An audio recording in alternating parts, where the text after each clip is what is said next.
Recent గా లోకేష్ గారు ఒక ఇంటర్వ్యూలో డేటా సెంటర్ పెడితే ఒక టీఎంసీ అవసరము, మాకు పెద్ద నీటి సమస్య లేదని చెప్పి వారు మాట్లాడడం జరిగింది. దాన్ని ప్రశ్నించే అవసరం ఉన్నది, ఎందుకంటే ప్రజల్ని తప్పుదారి తీసుకెళ్లే ప్రయత్నం చేస్తున్నారు.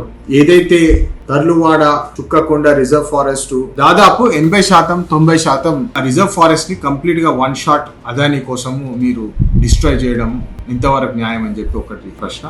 సెకండ్ క్వశ్చన్ ఏంటంటే, తర్లువాడలా అనేక మంది దళితులకి అప్పుడు 70s లో కాంగ్రెస్ హయాంలో ఇందిరమ్మ రాజ్యంలో అప్పుడు వాళ్ళకి భూములు ఇవ్వడం జరిగింది. ఇది మీకు ఇన్ఫర్మేషన్ లేదనుకుంటా లోకేష్ గారు, బహుశా మీకు చంద్రబాబు నాయుడు గారు అప్డేట్ చేయలేదేమో, ఒకసారి అడగండి. ఒక 10 లక్షలు 15 లక్షలు ఇచ్చేసి వారిని అక్కడ నుంచి తరిమేస్తుండడం ఇంత అరాచకము ఎవరి కోసము? మీరు మళ్ళీ ఎలక్షన్స్ రావా?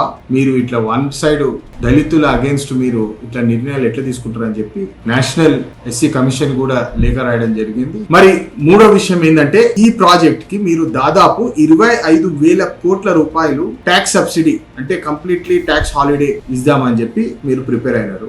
అయితే మీరు ఐటీ మినిస్టర్ గా యువత కోసము ఏమి సబ్సిడీస్ తీసుకొస్తున్నారు? స్టార్ట్అప్ ఈకో సిస్టమ్ లో పనిచేసే యువతకు ఇప్పుడైతే ఏఐ వస్తుంది, చాలా మంది ఉద్యోగాలు పోతాయని భయపడుతున్నారు. మరి వారికి ఏం సపోర్ట్ ఇస్తున్నారని చెప్పి ఈ సందర్భంగా అడగక తప్పదు. ఎందుకంటే మీరు వచ్చి ఇంగ్లీష్ లో మాట్లాడి it's only 1 TMC, it's okay, we have 3,000 TMCs from Godavari మా ఏరియాకి వెళ్ళి కూడా ఉన్నది, పెద్దపల్లి డిస్ట్రిక్ట్ కి వెళ్ళి గోదావరిని కాపాడుకోవాలి. Ask the people in Vizag when they face water crisis, please go on ground, talk to the people there and see what difficulties they are having in terms of water crisis, and then tell that it's hardly 1 TMC.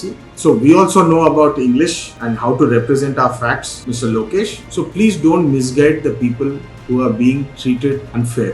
Jai Hind, Jai Bharat.